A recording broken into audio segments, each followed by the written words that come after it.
శ్రీకృష్ణుడు చిన్నప్పుడు వాళ్ళ ఫ్రెండ్స్‌తో, వాళ్ళ బ్రదర్ అండ్ సిస్టర్స్ ఎలా అయితే ఆడుకునేవాళ్ళో, ఇప్పుడు ఆ ప్లేస్‌కి ఎవరెళ్ళినా సరే అంత చిన్న పిల్లలైపోయి అందరూ అలానే ఆడుకుంటారన్నమాట. ఆ ప్లేస్ ఎక్కడుందో చూద్దాం రండి.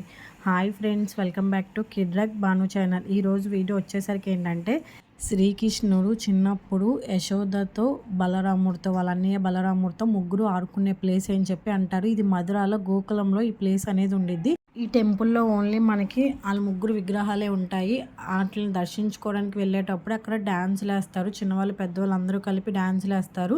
అక్కడ దర్శనం అయిపోయి మనం బ్యాక్ సైడ్ వస్తే ఇలా ఇసుక ఉండిద్దన్నమాట. ఇసుకలో చిన్న, పెద్ద అని చెప్పి ఏది ఉండదు. అందరూ ఈక్వల్‌గా ఆడుకుంటారన్నమాట. ఈ ప్లేస్ చూడడానికి చాలా బావుండిద్ది. ఎటువంటి టెన్షన్స్ గానీ, ఏ గోల ఏది ఉండదు. ప్రశాంతంగా అందరూ రిలాక్స్ అవ్వచ్చు. మధురాలో అయితే ఈ టెంపుల్ ఉంది. ఎవరు మిస్ అవ్వకుండా ఒకసారి అయితే ఈ టెంపుల్ అనేది విజిట్ చేయండి. చూడడానికి చాలా బావుండిద్ది. అండ్ అంతే ప్రశాంతంగా గూడా ఉండిద్ది.